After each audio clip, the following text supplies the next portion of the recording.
happened to me on a dark night in 1976. It was December 19th, a day that will change my life forever. It was the day I died. We were dead for 19 minutes. When I came back, I did not come back the same. How do you feel? I did not come back alone.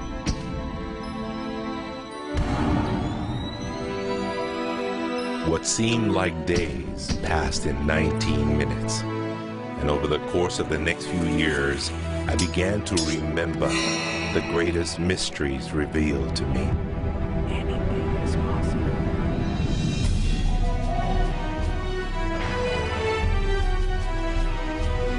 I discovered a secret beyond any secret.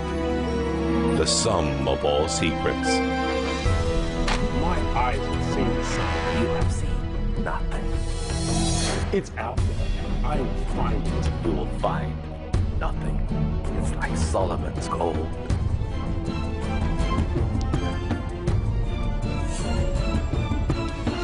It was the key to Solomon's wisdom.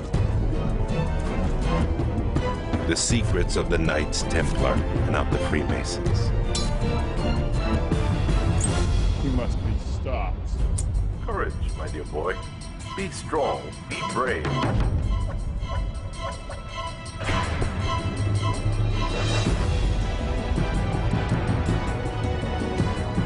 I challenged myself to find out everything I could. I found great teachers who knew this and began to seek them out.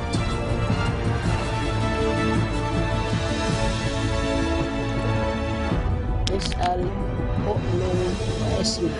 Ask, believe, and receive. I traveled the world, and the meta secret was revealed.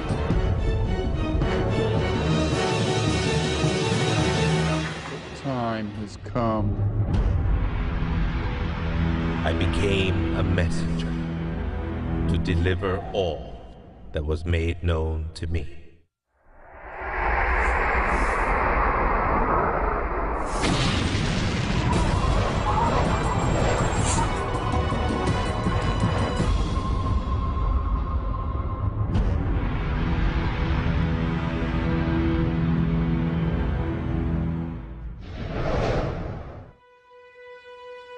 Hello there, I'm Bob Proctor. Meta is a nice word. It's a word most people don't understand. We talk about metaphysical, we'll say, oh, that's bad stuff. No, it's just what you can't see with these eyes. You got to see with an inner eye of understanding. Meta is beyond the physical. Do you know that 99% of our population has been programmed to let the outside world control the inside? If you want to get what you want, you let the inside world control the outside. That's what the meta secret's all about. The meta secret to wealth and abundance is doing what you love, following your passion, enjoying your life, being grateful for this moment, realizing that in fact you already have wealth and abundance. You have wealth and abundance to the level that you allow it in your life. Expand your level of openness, deservingness, and you can have more wealth and abundance right now. How do you become more wealthy? You become more grateful. Studies here in the U.S. show that grateful people earn more money and are better at innovation. So the first step to becoming more wealthy is become more grateful. Find the good in your world right now, and you'll take a first step to become more wealthy. The meta secret to wealth is knowing exactly what you want and then being willing to pay the price to get it. Most people think that wealth just comes out of having this impression in your mind that you're going to live an abundant life. And that's an important piece of it, but it's incomplete. If you look at the word attraction in the law of attraction, the last 6 letters spell action, A-C-T-I-O-N. One of my favorite words is satisfaction. We all want to have satisfaction. And again, in Latin, satis means enough. Enough action, satisfaction, enough action produces the result. You know, I've been very, very successful with the Chicken Soup for the Soul books, and everyone thinks, oh man, you were lucky, you had this great idea. And we use the law of attraction. We visualized and we put up posters around our office that simulated bestseller lists with our name at #1. We visualized bookstore windows full of Chicken Soup for the Soul books, all of which came true. But there's a asking and a believing and a receiving, the 3 steps that I think of in the law of attraction. And the second part of believing is taking action. Because if you believe that your action is going to pay off, you'll take the action. So believing doesn't just mean like sitting there going, I believe I can be wealthy. It means doing the things that produce wealth. The key to abundance is to act in spite of fear, act in spite of doubt, act in spite of worry, act in spite of inconvenience, act in spite of uncertainty, act in spite of anything. If we're talking about metaphysical, we're talking about beyond the physical. So what we've got to do is go inside. We have been programmed to live from the outside in. We're letting what's going on outside of us control what's going on inside. If we're going to get into the meta side of our own personality, we've got to get away from this physical instrument we've got and move into the higher side of our own personality. And start to understand that we live simultaneously on 3 planes of understanding. And we work from a higher to a lower potential. If you're working with electricity, any electrician, any engineer will tell you that you have to work from a higher to a lower potential. If you go contrary to that, you're not going to get any use out of the electricity. Well, when you're working with the mind, you don't start with the physical and work up. You start with thought and work down. Thoughts are of a spiritual nature. Spirit's omnipresent. Where's thought? Thought's omnipresent. 100% evenly present in all places at the same time. I can be underwater and think. I can be in an airplane and think. I've had the pleasure of working with a couple of the astronauts that have been on the other side of the moon, and they could think. Not only could they think on the other side of the moon, they could transfer their thoughts to somebody here on Earth. It's just a form of telepathic communication. You know, it's been said that if you build it, they will come. I think if you build it, and you build something with true excellence, and you distinguish it in the marketplace, and you come up with a selling proposition, and you are aggressive in your marketing to the world, it's possible that people will come, but it's not inevitable that they will come. And sitting around passively visualizing things is not likely to get the world beating a path to your door. My meta secret about wealth ultimately is you've got to create a lot of value for a lot of people. And if you do that, you will bring a lot of wealth back to you. So by giving service and giving that which helps other people improve their lives, brings joy to them, brings service and products to them, if you do that and you keep expanding that, always be thinking about expanding your service to others. And if you do that, wealth is a foregone conclusion. First thing, quit listening to what everyone else is telling you what to do. And start paying attention to what you want to do. You see, I can look back with my memory, and I can remember going and saying, Mom, Dad, or to the teacher, I want to do so-and-so. And they'd say, now, how are you going to do that? See, what they didn't understand is I didn't know how to do it. But neither does anyone know how to do the things they want to do when they first think of it. You don't have to know how. You know, 2 young bicycle mechanics from Dayton, Ohio, in the United States of America, introduced us to a new kingdom. They were the first ones to fly in airplanes. The whole world believed that you couldn't do that. Anything heavier than air is attracted towards the center of the world. You can't fly. But they wanted to, and so they did.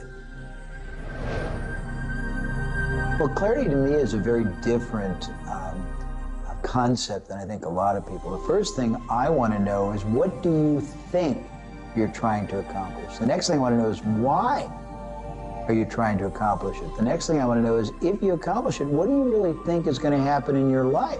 A lot of people come to me and they say, I want to grow my business, because I work a lot in the business world, the entrepreneurial world. I teach a concept, achievement concept, a concept that is predicated on taking action and implementing, called optimization. Optimization is getting the highest and the best use and result and outcome of your time, your efforts, your emotion, your life, your relationships.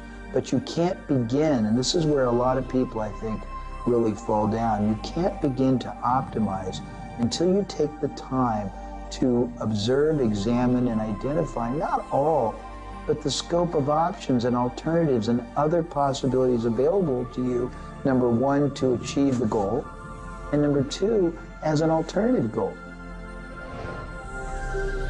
Clarity is power. Just by being clear, you will automatically begin to magnetize things to you, to your life. The law of mentalism is about the mind.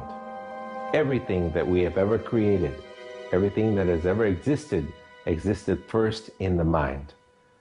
All thoughts are the beginning of all things real. All things that you can touch and feel began in the mind.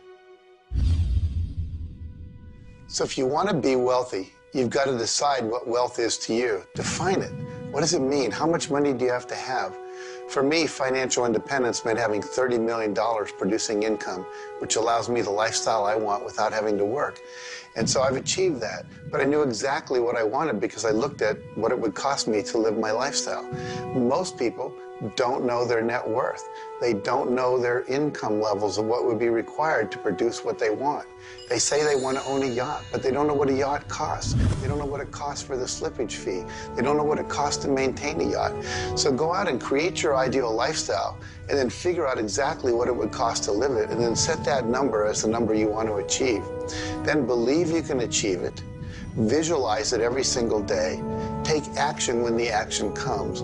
Ask for what you want. Reject rejection. Give up any idea of failure. Just persevere until you continue on, until you produce the result you want. The law of attraction's a good starting point for thinking about how to improve your life. You want to align your thoughts and your beliefs with what you want your life to be. But the law of attraction itself, by itself, won't allow you to achieve the abundance that you need. There are certain steps that you need to take, and these steps are all incorporated in what we call the meta secret. And the meta secret isn't one solitary method or one solitary system. The meta secret is a combination of tools, methodologies, and ways to understand the world and ways to understand how we can change the world. Until I started looking at who I was and who I wanted to become, nothing changed. Because every time I would look and I would blame something else or blame somebody else or just look in a different direction that was not inside, I would get more of what I was creating. Because every time I created something, people would react to that. Every time I took an action that was blaming this or blaming that, people would react to that. And you know what? Then I would react to their reactions. And I was creating an environment that was busy. Instead, an environment that supported wealth and abundance. If you look around, there's nothing but the abundance everywhere that you see. You see the trees growing. You see businesses happening. This is wealth, this is prosperity, this is abundance. If it's not happening for you, it's because unconsciously you have beliefs, counter-intentions, negativity that actually blocks it from coming into your life. It's actually working the law of attraction all the time, but it's happening on an unconscious level. The abundance is there, the wealth is there, but if you don't feel it, if you're not expressing it, it's because inside of you, you may feel you don't deserve it. This is part of the unconscious work that has to be done in order for you to feel on a conscious, real, live, earth-level level what's happening with abundance and prosperity. Abundance, wealth is your natural birthright. If you're not feeling it, it's because of your unconscious beliefs. The law of correspondence, simply stated, is as above, so below, as within, so without. The law of correspondence is simply attesting to the fact that we are human creatures, physically present, but we have minds and we have spirits. So we exist in more than just one plane. We might even be multidimensional beings with multidimensional thoughts, and there may be more to you than just meets the eye. If you want to be wealthy on the outside, you first have to become wealthy on the inside. As above, so below. As within, so without. First, you have to become wealthy in your thoughts. Then you become wealthy in your outer expression of that. You have to have a wealthy attitude. You have to have a wealthy, abundant thought form about who you are and what's possible. And when you have that, it will start to manifest outside of you. If a person wants to take a quantum leap rather than incremental steps, they have to begin by understanding that they can do that. There's a marvelous little book. It's called U Square. Now think of what that means. If you square a number, you multiply the number by the number, don't you? Well, when you square, you multiply your potential by your potential. It's astronomical. I mean, you just go off the board. The man that wrote the book, Price Pritchett, he said, when you're looking at a quantum leap, he says it looks ridiculous, utterly. But in retrospect, it looks like a natural thing to happen. It was without effort. It's with ease. And that's what quantum leaps are. What you're really doing is getting rid of limitations in your mind, and you're letting your mind just take off and build a great big idea. And you start before you're ready. You defy what the masses are controlled by. You've got to move into a space all of your own. Understand you're working with an infinite power that's omnipresent. It's with you all the time. It's closer than your breath. And you get in harmony with that and just release all thoughts of limitation and make up your mind you're going to take and just compound your effectiveness. That's essentially what I did. I didn't know what I was doing at the time. I didn't understand quantum leap, but I took my income from $4,000 a year to $175,000 in a year. And then it went over $1 million. And I had no understanding of what happened. Now understand this. I had been raised to believe that if you don't have a good formal education, that you'd never be able to do what I did. If you don't have experience, you can never do what I did. I had 2 months high school and I had a bad work record. But my income went from $4,000 to over $1 million a year. Now you can do that. And the first step is understanding that you can do it. Quit listening to people tell you you can't. And start to see yourself doing something really big. Write it out on a sheet of paper. Begin by saying, I am so happy and grateful now that I have turned my annual income to a monthly income. It's not just about attracting things to you. It's about learning to trust what you're attracted to. You are naturally going to be attracted to certain kinds of people, to certain movies over other movies, to places you want to vacation versus other places, to workshops you want to take or books you want to read versus other books. Trust what you're attracted to. It will take you where you need to go, and it may not always make sense to you. I remember going to a seminar, and there was a woman teaching about how to triple your income in a year. And at that time, I was probably more like a hippie than I am the entrepreneur that I am today. And my wife, who was against making money at the time, thought it was evil when you should be into total service and all this. She said, I can't believe you're going to that workshop where they're going to teach you about how to make all this money. I thought you were more spiritual than that. I said, honey, I don't know why. I'm attracted to that workshop. I'm going to go there. So I sat down, the woman next to me, we started talking. It turns out she was a veterinarian. And it turns out that our cat had feline leukemia at the time. And I started talking to her about that, and she said, well, I'm the world's expert on feline leukemia. And I said, well, I've heard there's no cure for that. She said, no, there actually is a cure, and I can teach it to you. And so she called my veterinarian, told him what to do. My cat lived for many, many more years than the local vet thought it should. But see, I was trusting my attraction to go to that seminar, and it led me in a path that saved my cat's life, which was not where my conscious thinking was, but it was a very important goal to me to keep my cat alive. Those kind of things will start to happen. Most people are uncertain about something. They're uncertain about their next step. Here's your message. Do it. Do it. Whatever you're uncertain about, do it. Take the step. You will learn so much more. You'll get so much further faster by actually getting in the game than doing it, than thinking about it forever. One of my sayings is, one step in the right direction is worth 100 years of thinking about it.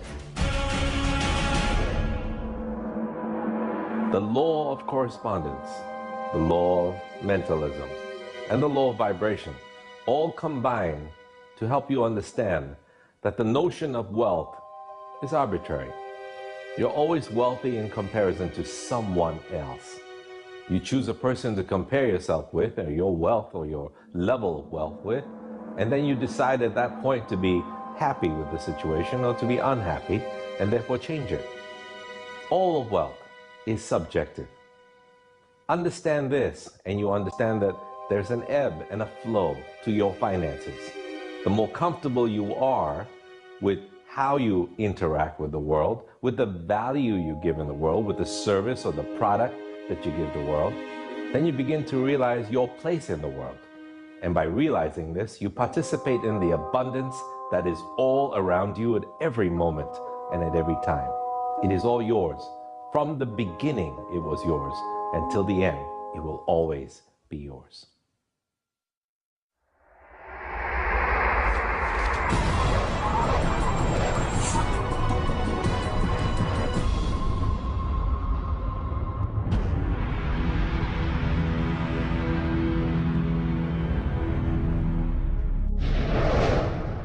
The meta secret to relationships is to know that the universe is giving you love right now.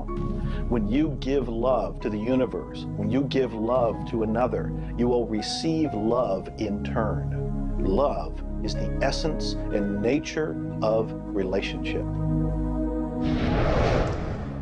Relationships are a two-way street. It's not just about taking and giving and receiving and getting what you want, but it's also about giving.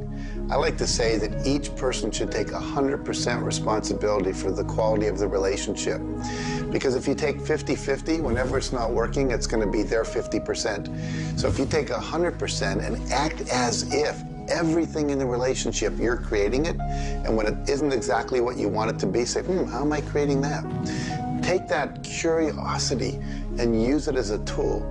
And when you get the answer like, oh, I'm not coming home on time, I'm not listening, I'm not doing this, then you have the opportunity to shift and do the thing that produces relationship. A friend of mine wrote a book called Making Relationships Work. And the idea is there is work in making the relationship work.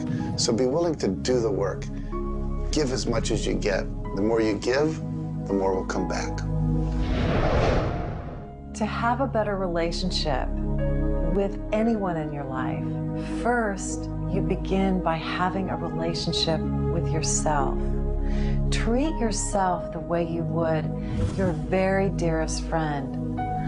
Love yourself regardless of all the crazy shenanigans you pull. Believe me, I do this every day. So if you want a better relationship with someone else, love yourself.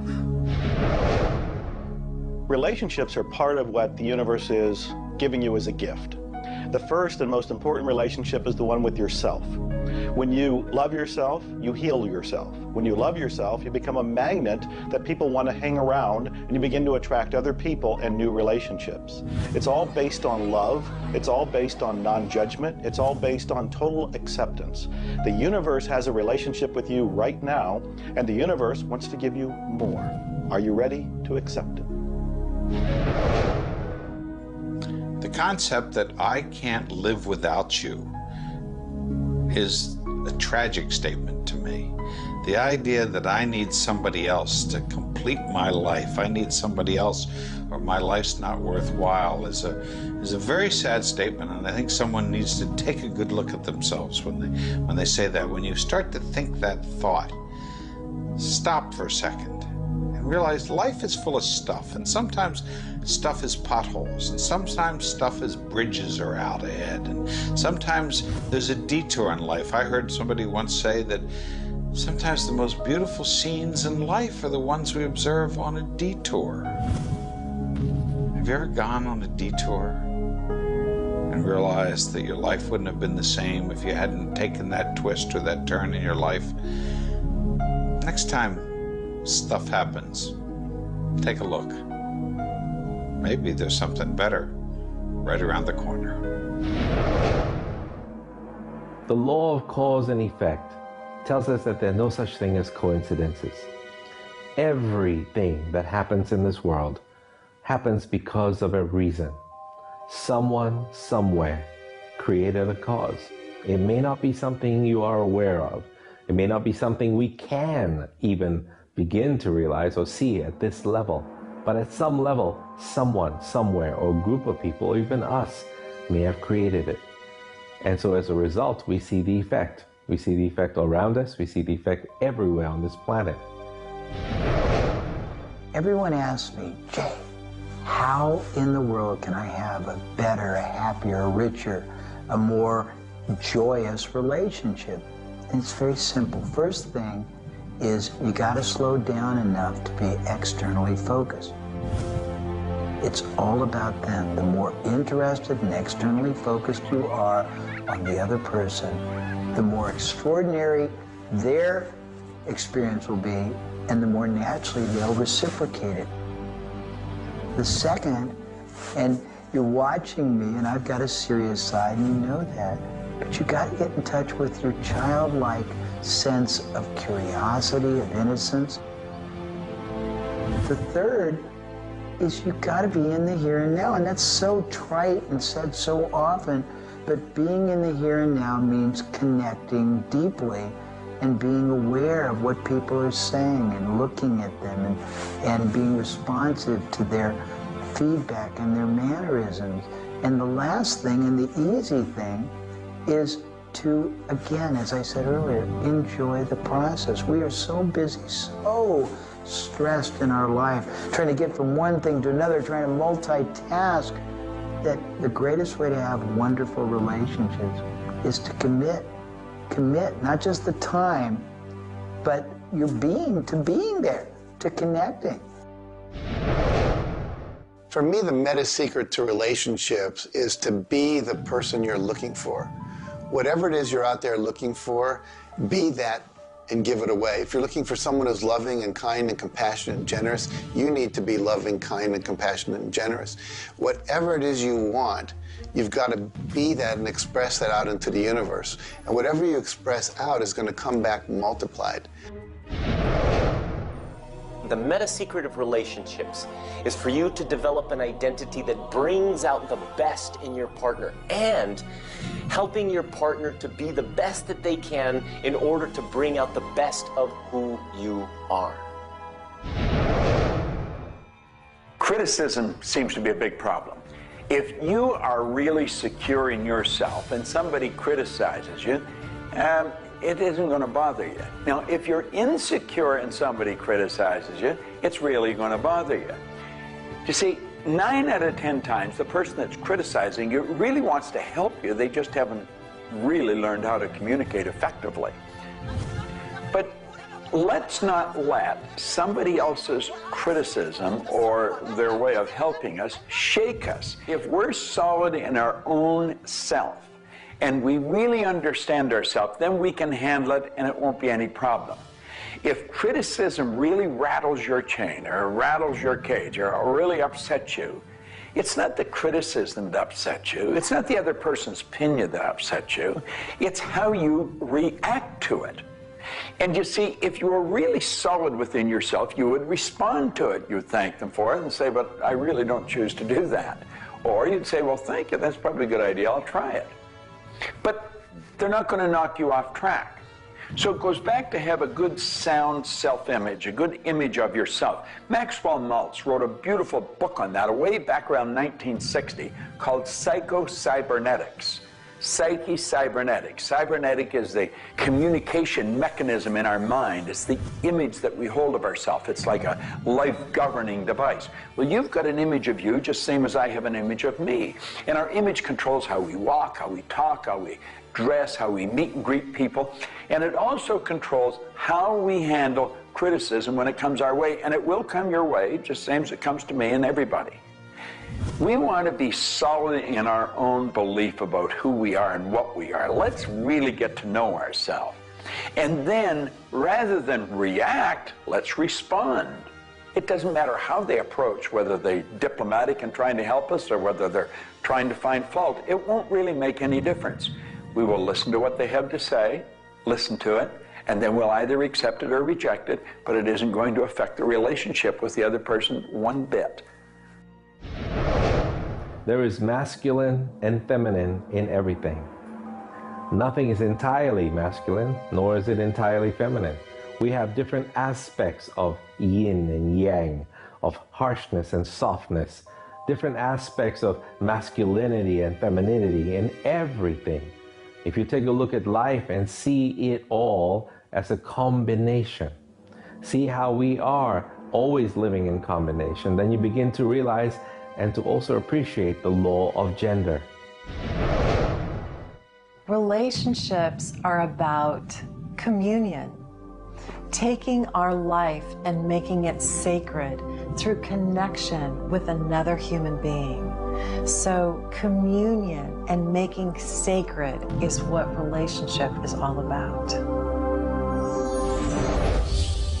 You know, there's a lot of lonely people around. And if you're lonely, I'm going to let you in on a secret. You're always going to be lonely until you become friends with yourself. If you're looking for company outside of yourself, you're looking in the wrong place. You want to go inside. And when you get to really look at you, you're going to feel so good about you. You're going to love yourself. Now, you see, as a little kid, you were probably taught, don't love yourself, that's conceit. I know I was, and most of the people I know. That's not conceit. That's a healthy, conscious awareness of who we really are. I'm not talking about an ego trip. I'm talking about really becoming acquainted with yourself. You've got to build a good relationship with you, or you're always going to be lonely. When you get angry, look at it as, okay, this is a gift. I need to release something here. And in that process, relationship becomes a school for growth instead of just like it's someone that's going to please me. Look at how can I serve them and how can I learn from them, as opposed to how can I manipulate them to give me all my needs met. If you do that, you're going to end up with a much better relationship. If you're in a relationship where you're not experiencing full love, the way to change it is not by changing the other person. It's by changing yourself. You look within yourself and you start to feel grateful for everything about you. As you change your relationship with yourself, magically, the outside relationship will change as well. You will suddenly see it transformed. You will suddenly see that there's love in that relationship with that other person. But you don't change the other person. You change you. A lot of people spend valuable time in their life focusing on the past. I could probably spoil your week if I reviewed the first 26 years of my life. My life was a mess. And you know, at the end of 26 years, imagine living for 26 years and looking at yourself, you're unhappy, sick, and broke. I had a guy look at me and he told me I was one of the most miserable people he had ever met. And he was right. I was plain miserable.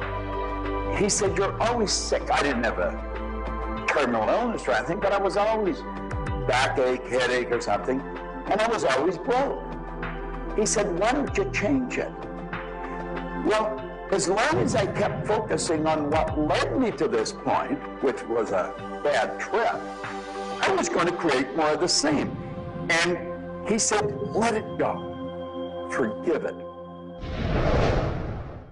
If you're looking for love and not finding it, it's no doubt because of a lack of forgiveness in some area of your life.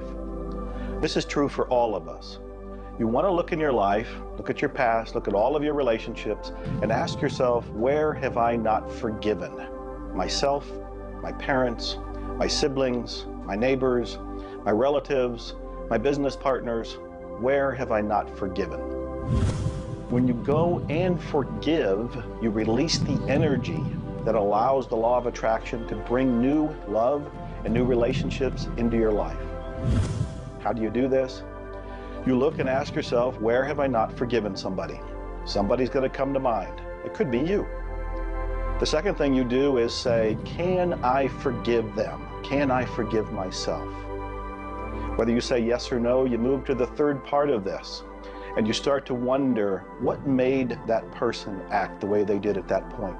What made me act the way I did at that one point? And you start to go deep into understanding the psychology of behavior, and you realize we're all doing the best we can, yourself included. At that point, when you can forgive yourself and you can forgive these other people, whoever it might be, for whatever may have occurred, when you forgive them, you release all of the energy that's been stuck psychically within your own mind and your body and your soul. And when that releases into the universe now has an open pathway to return to you new love, new relationships, new blessings. It all begins with forgiveness, and you can do that right now. When we talk about love, we're talking about the greatest word in the world. Leadership is a great word, but no word compares with love, because without love, you're dead. There's life in love. There's forgiveness in love. There's really everything. There's thankfulness in love. Now, the problem is learning, where do we start? Because we find sometimes in families, there's no love. In marriages, there's no love. But we quit looking around and we start learning. It begins with me. And when we start learning, we're not too loving ourselves. And it begins with your learning. To me, you could say you're loving, but unfortunately, you love people you like. Love has to be unconditional, loving those you don't like. Now, in my case, when my wife married me, she said she loved me. I told her I loved her. But as soon as we got married, I would say, I love you. She said, well, why don't you act like it? I say, I do act like it. She says, you have a funny way of showing it. I say, well, I love you enough to die for you. She says, try living a little. And so I discovered, as loving as I was, I didn't fit her definition. The law of gender, the law of vibration, and the law of rhythm. All of these figure in relationships. You see, love is a dynamic. Any relationship is a dynamic. When you are actively relating, that's when it's alive. That's when it's fun. When you sit back and you start to look at the relationship, then it becomes static. It becomes a relationship to be assessed, to be looked at. But when you're relating to your partner or your spouse, amazing things happen. It's dynamic, it's moving, it's alive. And that's what all love is supposed to be, alive, and so much more fun. Changes happen all the time. We change. Human beings change. You change, I change, we all change. But if you can change together in the same direction, amazing miracles take place. Words, feelings, thoughts are all aligned. And all of a sudden, you can take on any problem and it's not an issue. That's what relationships are all about. That's what relating is all about. That's what love is all about.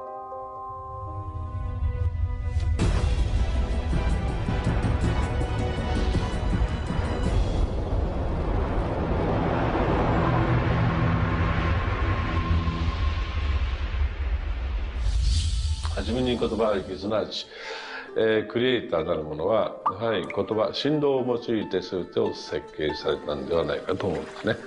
そして、その、振動の、設計図は非常に緻密なもので美しい共鳴振動にあふれたものであったことでありましょう。もし、先ほどの実験をやったように、非共鳴、同士の組み合わせであるならば、それは破壊的なエネルギーとなって、命を形作られないからです。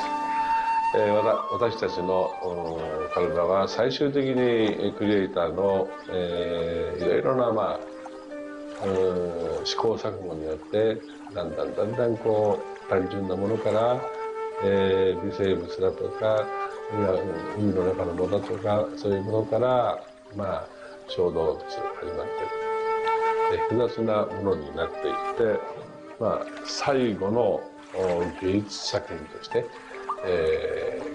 クリエイターなるものが作られた結果、私たちはあるというふうに思うんですね。その本来の設計というものが、バランスの取れた振動の組み合わせというものが、何らかの要因によって崩れていくときに私たちはストレスを持ち病気になっていくんだというふうに考えています。As you've already seen from Dr. Masaru Emoto, water makes up 85% of our body, and the thoughts we think actually create a vibration in the water that has memory. And so you have to think positive thoughts. Again, we go back to forgiveness and letting go, thinking positive thoughts, expecting to be healthy, not listening to what people tell you, not taking in beliefs. I have been out in the sun my whole life. I've never gotten skin cancer, don't intend to get skin cancer, and when stuff comes on about it, I choose not to listen to it because I know that belief would affect me. So I believe that I am a person that my spiritual connection keeps me healthy. Also, though, I work on the level of the physiology of the body, the biochemistry. It makes sense to play at that level. I eat organic food. I drink healthy water that's not contaminated with chlorine and all the stuff they put in it, so I filter my water. I eat the right kinds of nutrients for my body. I've found out what I'm allergic to, and I've basically eliminated those from my diet. I exercise, so exercise and keeping my body toned. We want to have resistance exercise. We want endurance, which means we need to jog and do aerobics and things like that. And we need to have flexibility, things like yoga and Pilates. So we need a complete system to keep our body healthy. And then a detoxification, I think, is the part that most people don't do enough with. We're taking in so many toxins in the air we breathe. But if you will cleanse on a regular basis, I cleanse every Monday. I just do a cleansing diet where I just drink liquids and then I don't eat anything else, and my liver has a chance to get rid of all the toxins that are in my body. I want you to understand that you have a marvelous mind and you can do anything with it, and don't ever listen to anybody that tells you you can't. You want to start to look at yourself not as a body or as a name. Like, I'm not Bob Proctor. Bob and Proctor are just two words. You've never heard anybody phone into school and say, body's not coming today, it's sick. Never hear anyone say, hand, it's my hand, my body, my name. Well, you see, there's something wonderful about you and something wonderful about me, and it's the same thing. We have a marvelous mind. We're creative beings. Talk to your body. You're not a body, you live in a body.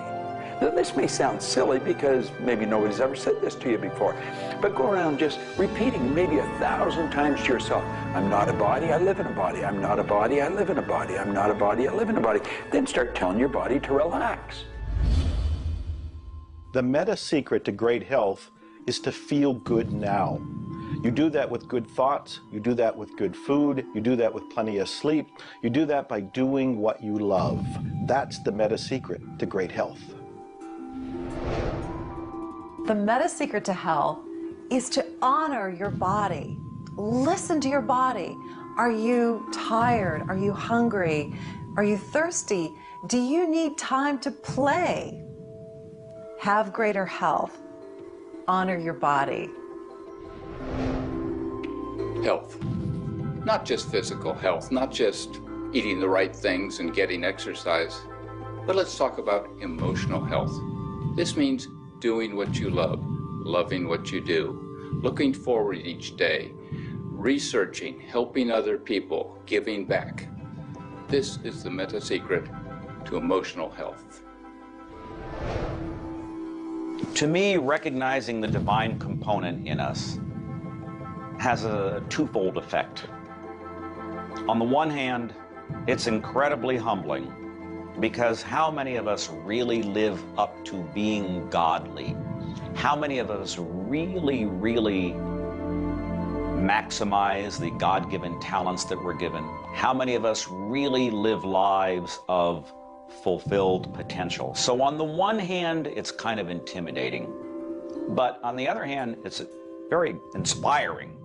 It's inspiring to think, I, as a human being, am capable of being godly. I'm not God. I'm not going to confuse myself with God, but I am capable of being godly. I am capable of a goodness which can resound around the world. I am capable, like God, of using language to bring things into existence.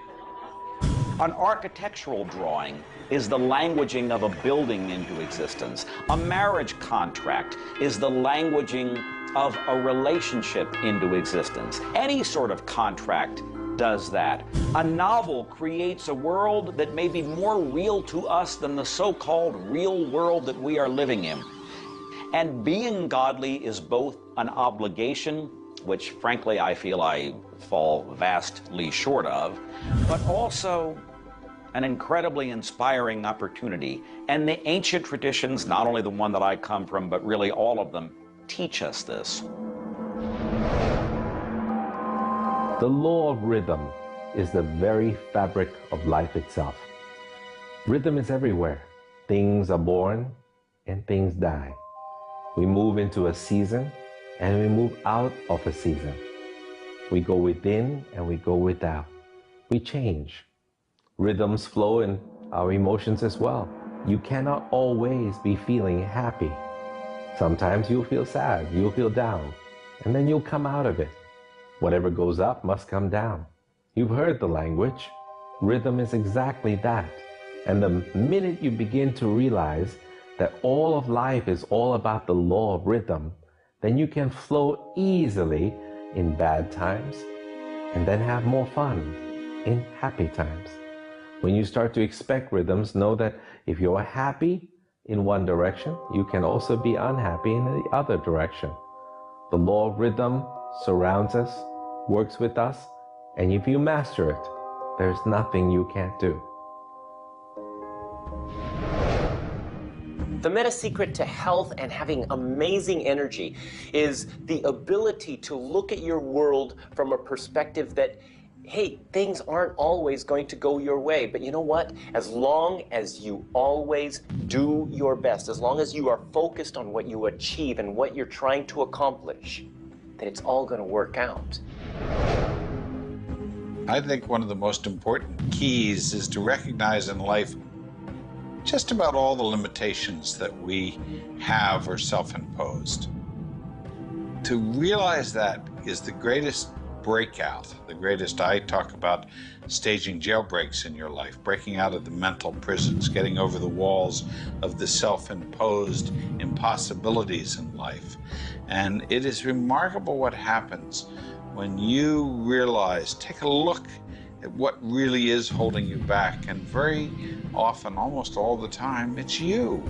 It's you. The power lies within you. See, humor is good. It really is. I don't really understand what it does to you, but I know it does something to your brain. Norman Cousins, who's gone now, but lived a long and very, very effective life. And he had been diagnosed with a disease, and it was killing him. He was literally dying. And one day he got thinking to himself, if sadness and sickness are hooked together, then happiness and health must be hooked together. And so he had people bring in old movie films of Laurel and Hardy and all kinds of different old actors, funny stories. And he started to play them. They made him move out of the hospital. So he rented a suite of rooms in a hotel. And he had these movies playing all the time. And he was laughing, a real belly laugh. And he got better. Now, I think you know when you're laughing, you're feeling good. Start to laugh at yourself. When you make a mistake, laugh at yourself. Don't get serious with yourself. It plays a very, very important role in a healthy, relaxed life. If you want to study it further, get into some of Norman Cousins' material, and he'll explain exactly what it does to the brain that controls the vibration of the body. Start laughing a little more. Have fun. The mind can't be all it is designed to be without the body being everything it was designed to be. But we basically thwart both. Or you can have a great relationship. You can have a great financial situation. You can have a great family relationship. And the big problem in our society, certainly in Western society, people don't exercise, 92% of the people don't exercise, they don't eat nutritious things, they don't complement to compensate. It's very simple. And if you break it down to the little steps like eating an elephant, you'll have the most rich, satisfying, fulfilling, gratifying, liberating life, but you got to balance it. Health is all up here. All I know is right now. I don't have a voice. I don't have good sight. I don't have a hearing. My strength is gone. However, I have never been more excited and thankful in my whole life. The law of vibration simply states that everything is in motion. Nothing stays static. At some level, even though something may appear as if it's not moving, its molecules are moving, its atoms are moving. Everything vibrates. Not just your thoughts, everything. Now, I do understand that disease cannot stay in a healthy vibration. It just cannot. I also understand you cannot turn disease into health, but you can release disease and recreate health. You see, your body is changing at the rate of millions of cells every second. And it's the thought patterns that you hold in your mind that control the vibratory rate of the body. Your brain is an electronic switching station. There's all kinds of material written on thought, on attitude, and on health. And I do know this. If you are suffering from a physical disease, quit talking about it, quit thinking about it.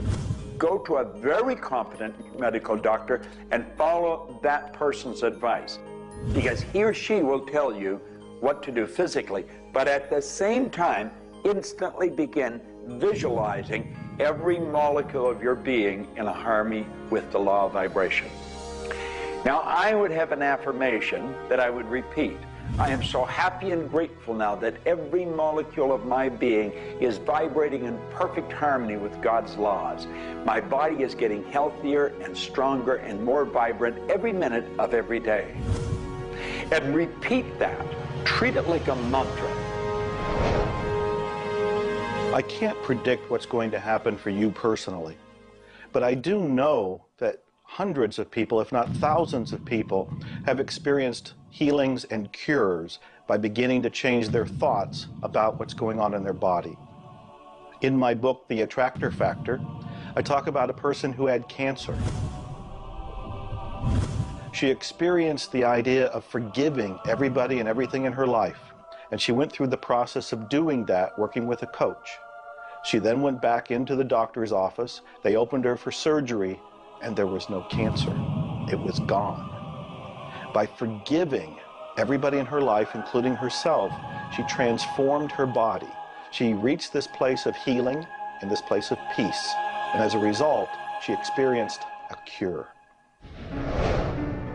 If you're finding yourself sitting here watching this and you're ill, you've got a chronic condition, you're sick, what you need to do is a couple of things. Number one, you need to first work on your attitude. You need to believe you can get healthy. You need to not believe anyone who tells you you're going to die, or it's terminal, or it's going to take a long time. Literally, we know that we can get rid of a disease in minutes, in literally minutes. I had a cold once, and a person literally did an exercise with me. My nose dried up, my fever went away, the achiness went away in 5 minutes. So we know the power of the mind. We know that you have to forgive and release. So much work now being done on cancer where we know there's resentment, and different forms of resentment will come into different forms of cancer in the body. So it's critical to get yourself aligned with spirit. When you are aligned with spirit through meditation, through doing the things that bring you joy, through doing the things that align you, and you know what that is for you. It could be singing, it could be walking in nature, it could be petting your cat. When you move into that state, healing naturally takes place through you. There's this innate, natural healing ability that's always working to heal you if you get you out of the way. By you, I mean your ego mind, your beliefs, your fears, your doubts, all of that stuff, all of the resentments you've held that you haven't released, that will keep you sick. So you've got to do some kind of work to get into a spiritual alignment and to release the negativity. Emotional pain is very real. It's like sorrow. Grief. Like grief comes in waves. It just sort of overcomes you and then it sort of fades away.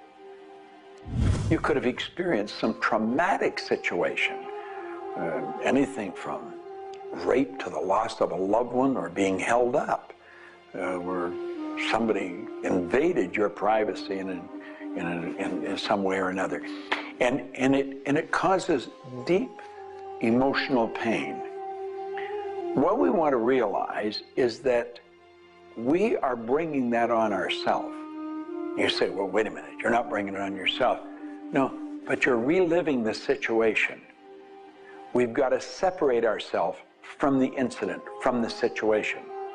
We've got to realize that it's a very real part of life and attempt to separate ourselves from it and deal with it as best we can and then let it go. Otherwise, we're going to carry it with us, and we're going to keep experiencing it over and over and over again. どうやってわかるか。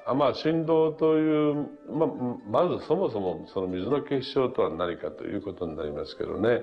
結晶というのはやはり情報だと思います。で、情報というのはバイブレーションですね。で、バイブレーションのデザイン家が雪の結晶あるいは水の氷結結晶という形になって現れてきていると思いますが、やはり我々がなんで美しいとか醜いだとかそういうような認識能力があるのか、あるいはそれだけには全人類本当に、一緒の価値観を僕は持っていると思いますが、それはもうやはりクリエイターがそのように設計されて、いるからだと思うんですね。それが崩れちゃったらもうこれはもう本当にどうしようもないんだけど、その美醜というのが我々の美しさ、ごめんなさい、バイブレーションの健全さということにつながっていると思います。水は神が自分の意識あるいは意図をまんべんなくこの宇宙に伝えるためのキャリアとして、作られたものだと思いますね。ですから水が別の言葉で言うならば神の、一種のメッセンジャーということになると思いますね。それの形が大げさで言えば結晶という形で表されていると。で神にとってふさわしくないなと思うような現象については水はやはり結晶的にノー、良いものはイエスという判断を示すというふうになっていると思うので、それがなぜできるのかということになってくると、これはまた僕にとっては来世の研究課題かもしれません。Stress is caused, in my opinion, when we take our power and give it to the problem. We want to maintain the power. I'm in control of me. The power is going to stay with me. I am not going to let the condition, the circumstance, or the challenge that I may be facing control me. You can make a decision right now that you are going to maintain your power and you're going to let everything outside stay outside, and you know that when you're in a totally relaxed state, the solution to problems come. Quit getting involved in these sophisticated stress management deals. Release the stress. Let it go. You're in charge of your body. Just say, peace, be still. Visualize a beautiful lavender energy flowing right into the crown of your head and circulating right through your body. And then start to imagine every molecule of your body vibrating in perfect harmony with God's laws. You're totally relaxed. You're in charge of yourself. There is no stress where there's relaxation. Be calm, peace, be still. Don't even use that word anymore. Get rid of it. Release it. The laws of cause and effect, of rhythm and polarity, come into play when we talk about your health. Your body is an amazing symphony. Amazing miracles taking place on every part of your body. And what holds it together are fields of force that we cannot even begin to understand. Every day, your cells are renewing until you have new organs generated all the time. And your body and your cells are repairing themselves even as they remove toxins from your body. I can't help to wonder sometimes if you gave that entire symphony a wonderful environment filled with fields of happiness and radiant joy and vitality, how that growing, renewing process might work a little bit better, sort of like happy children in a playground.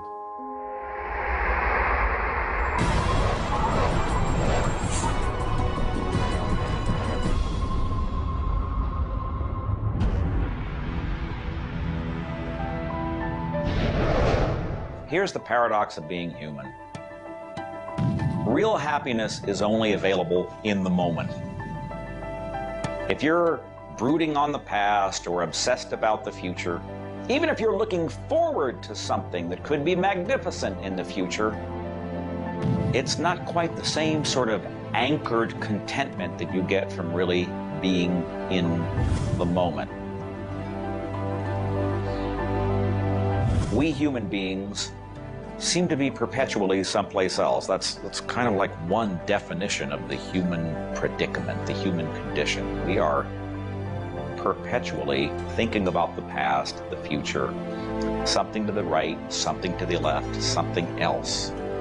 I think the paradox to happiness is you do have to have dreams and aspirations, and you have to be anchored, rooted, and happy where you are. Not always easy to do, but I keep trying.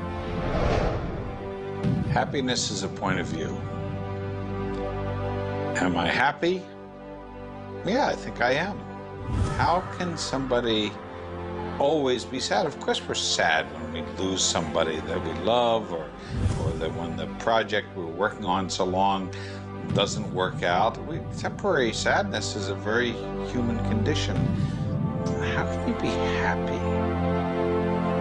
Maybe by finding things to do that make you happy.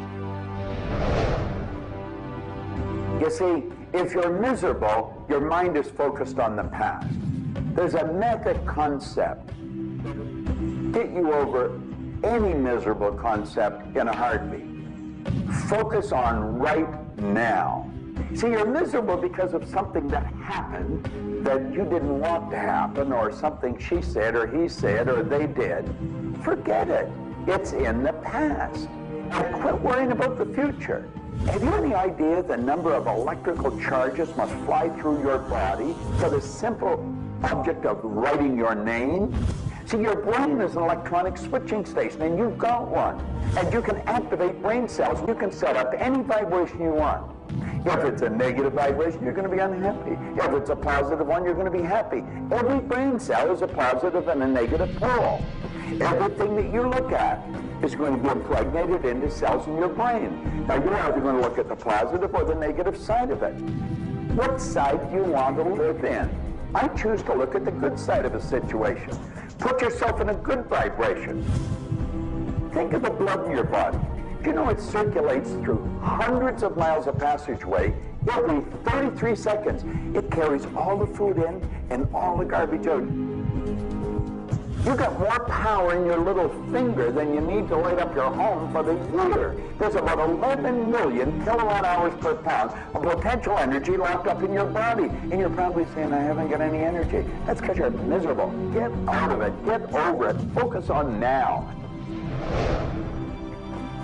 One of the most important things you need to do in your life is discover your life purpose. I believe that everybody is born with an individual and unique purpose. And when you are doing your life purpose, when you're living it, expressing it, fulfilling it, you're happy. And so many people have talked about joy being your guidance system, that when you're off purpose, you're not happy, you're not joyful. And so this joy, this inner experience of happiness and joy is a way of saying, oh, I'm on course, I'm doing the things I'm supposed to do. Stephen Covey said, you know, you don't want to get to the end of life and get to the top of the ladder and find out the ladder was leaning against the wrong building. You can be very, very successful. And we see people with all the cars and the toys and the money and the society recognition and so forth, but they're not happy because they're not fulfilling their purpose. Think about it like this. A rose has to be a rose. A chrysanthemum has to be a chrysanthemum. A geranium has to be a geranium. And yet we as people have been given choice. The choice to pursue any number of things and do whatever we want to do. But unfortunately, most of us have been talked out of our purpose. If you want to be happy, come back into this moment and do what you love in this moment. You should absolutely work toward improving your life, improving the world, improving your relationships, improving your finances. Every sort of conceivable improvement at a micro or macro level should indeed be your agenda. But if you are not happy with things the way they are, then your happiness is perpetually on hold pending a condition that doesn't exist yet. If you do that, you will never be happy. You have to realize that the point of power in your life is in this moment. People think about the future and they throw their power into the future. There is no future. When it gets here, it's called now. It's called this moment. People think about the past and they throw their power into the past. But there is no past. It's gone. When you think about the past, you think about it in this moment. This moment is all there is. And you can be happy in this moment. When you are, everything is taken care of. All is well. Happiness and achieving happiness is a process. It's not something you achieve right now and you're done and you have your happiness. It's something that you're constantly attaining and re-attaining through life. And the way to do that is to really understand what brings contentment in your life and to achieve that. And one of the key things to remember in terms of happiness is that part of this process is sharing happiness with other people.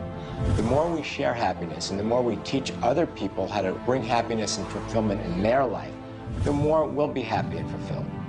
So continue with your journey of greater fulfillment, and you'll have more happiness in your life. The law of polarity is about dualism. Everything exists in relation to something else. There is no person that's entirely good.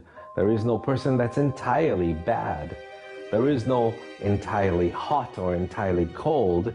It's always hot in relation to something else that's colder. It's always colder in relation to something else that is hotter.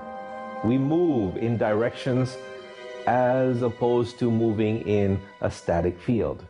We always move from one place to another, from one thing that's more pleasant to something that's less pleasant, or something that's unpleasant to something that's more pleasant. There is a movement, and this movement exists because of polarity. Happiness is what you want, and happiness you can have right now. Why aren't you feeling happy? Why isn't anybody feeling happy? Because psychologically they use unhappiness as a motivator. They think by being unhappy, angry, desperate, frustrated, whatever the feeling might be that's not happiness, that it will whip them forward. It'll make them take action. And it's something that actually shoots themselves in the foot. Because when you are happy now, which is available to you right now, you know what your choices are. You can see what your decisions are to be, and you can more clearly decide on what to do next. It comes into really understanding something about ourselves. We should start at a very early age, and we should ask ourselves, who am I? You know, what really makes me tick? And get to know ourselves. We're in a hurry to get a car or build a business or buy a house. We should introduce ourselves to ourselves. School hasn't done it. Our parents aren't doing it. You go to work for somebody, they're not going to do it. So if you don't do it for yourself, you're not going to do it. This deals between you and yourself. Pogo said, we have seen the enemy, they are us. Whatever has happened in your life, whatever's going on for you, if it's not the way you want it, any situation, consider the fact that everything happens for a reason, and that reason is there to serve you. How can you reframe this? How can you relook at this in such a way that helps you, that supports you, that puts you on the path to success and positivity again? It doesn't help you to be negative. It doesn't help you to wallow. All that can do is bring you down. It's time to change your mind. It's time to reframe, relook at it, have a new perspective, a new view, and put this in the light of this was there to serve you. There's no accidents in the universe. This happened for a reason, and that reason is there to help you. We grow up with the idea rich people aren't happy. Well, I know rich people that are laughing. They're very happy. And of course, I know people that are very wealthy and are very unhappy.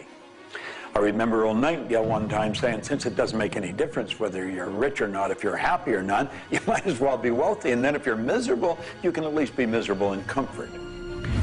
We've got to understand that all the money in the world is available to us, but we have to earn it. Now, that does not mean we should work. This is where the meta secret really comes into play. Working happens to be the very worst way to earn money. We should work for satisfaction. People should go to work at what they love doing. When we think of work, what we're really talking about is how we spend our days. Work has probably a bad energy attached to it. We should spend our days doing what we absolutely love to do. When it comes to the fear of failure, you look at your life and you ask, if I pursue my dream, my passion, my love, and it doesn't work out, will I still be okay? Can I still love myself? Will life still go on? When you realize that the answer is yes, you remove the fear of failure. When you remove the fear of failure, you have energy to go forward and actually make it a success. Well, what about the fear of success? When you are successful, you can make a difference in the world. If you really want the world to be a happy, prosperous place, Contribute a happy, prosperous person to it. You. The meta secret to happiness is that there is perfection in imperfection. That when we accept our environment for what it is and the people around us for who they are, we can make a big difference. Happiness. What makes you happy? Everyone is not the same. For me, it's research. I love researching and writing and putting multimedia programs together. And this allows me to do something else that I love, traveling the world. I travel more than 6,000 miles, that's 9,000 kilometers, every week. I've been to more than 52 countries. I board an airplane every 2.5 days. I've been around the world more than 16 times in just a couple of years. I enjoy that. Meeting new people, meeting new audiences, helping people. What makes you happy? That's what makes me happy. A key component to lift yourself out of depression is human connection. Go connect with another human being. Another powerful tool is movement. And a third is laughter. Go play and have some fun and watch your spirits begin to lift. The meta secret of life is to realize that the journey is the thing. I believe the first thing a person should do is establish a purpose. Why are you even here? Why do you get out of bed in the morning? Why are you living? I honestly believe every one of us are hardwired to do something. So how do you decide on your purpose? You decide on it by asking yourself, what do I really love doing? So you have your purpose. This is what you're going to do with the rest of your life. And then you build a vision. Then your goal is taking a bite out of that vision. Now, when you do that properly, you're going to love what you do. When you wake up in the morning, you can't wait to get going. And you're going to be doing it until you go to bed at night. Therefore, all of your day, all of your hours are filled doing with what you love to do.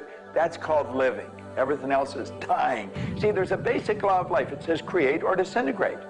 You're growing or dying. Find out what you love, dedicate your life to it. Most of us, when we approach happiness, are looking for someone out there to make us happy, some event to occur, and then we'll be happy. If I get to the retirement stage, if I get my car, if my wife is nice to me, if my son comes home on time, then I'll be happy. The truth is, happiness is an inside job. It's a choice. When I have an expectation on how someone else should be, I've given my power over to them. What I want to do is simply learn how to create joy and happiness inside myself. And we can do that in numerous ways, by doing the things we love, by focusing on the good qualities in ourselves, by choosing to focus on the good qualities in others instead of being judgmental.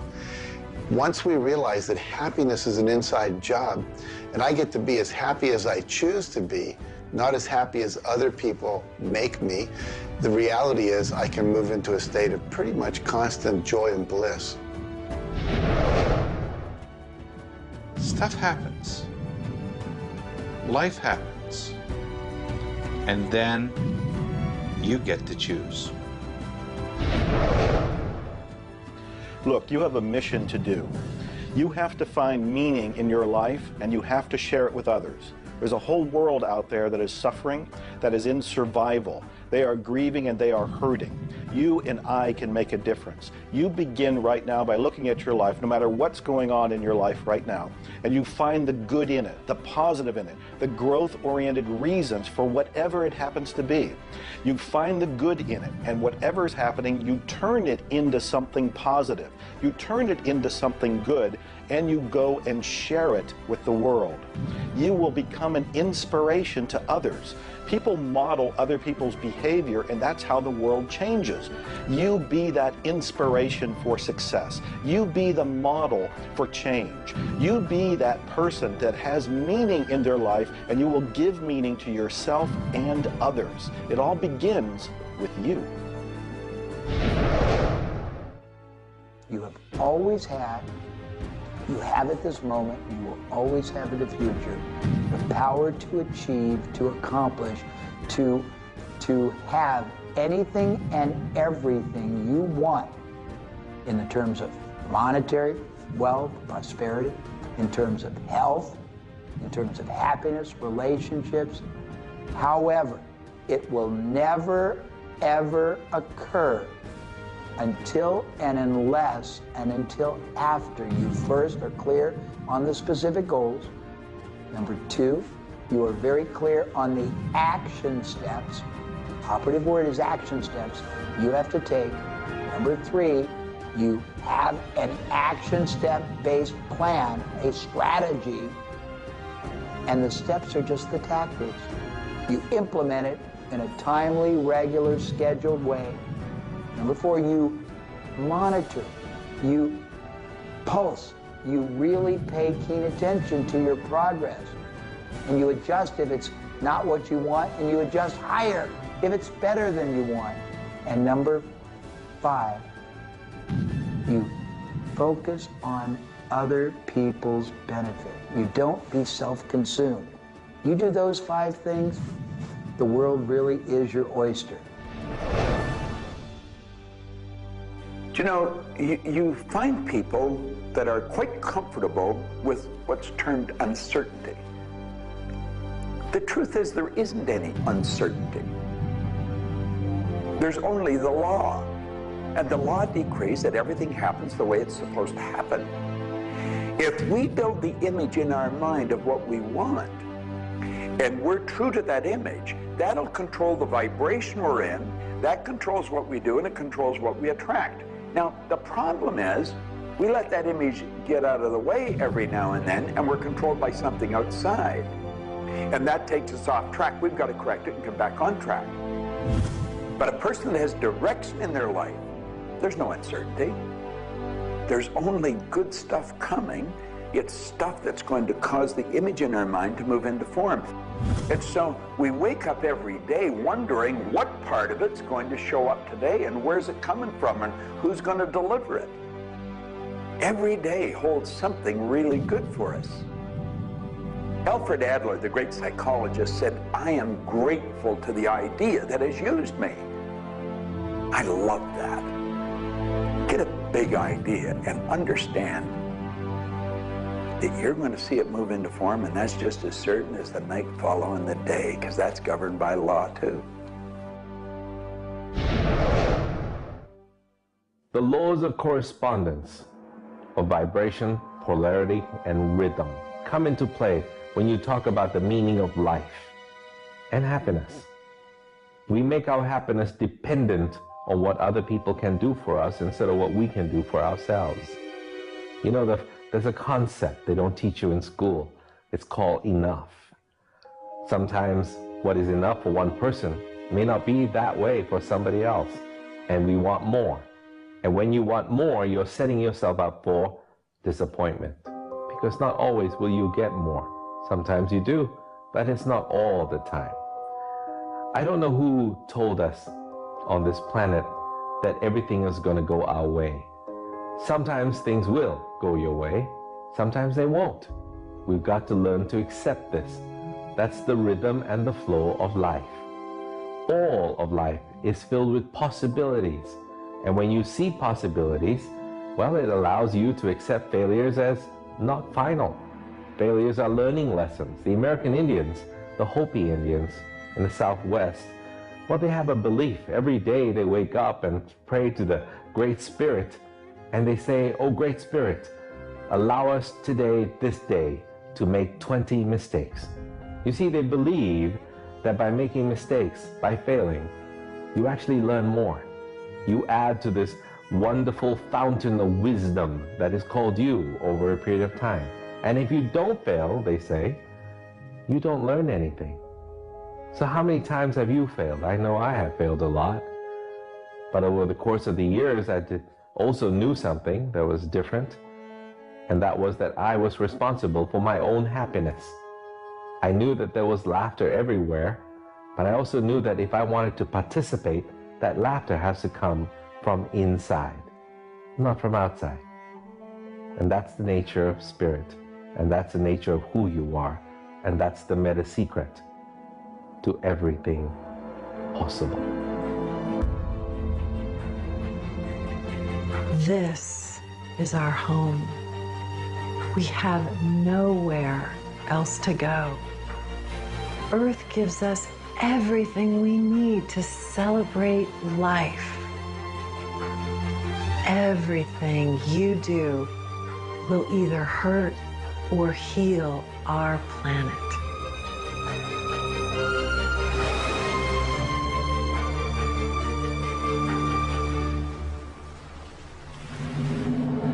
You were brought here to learn many lessons. To learn how to love who you are, where you are, and the people you surround yourself with. Just remember that you carry within yourself everything you need for the fulfillment of your life's purpose.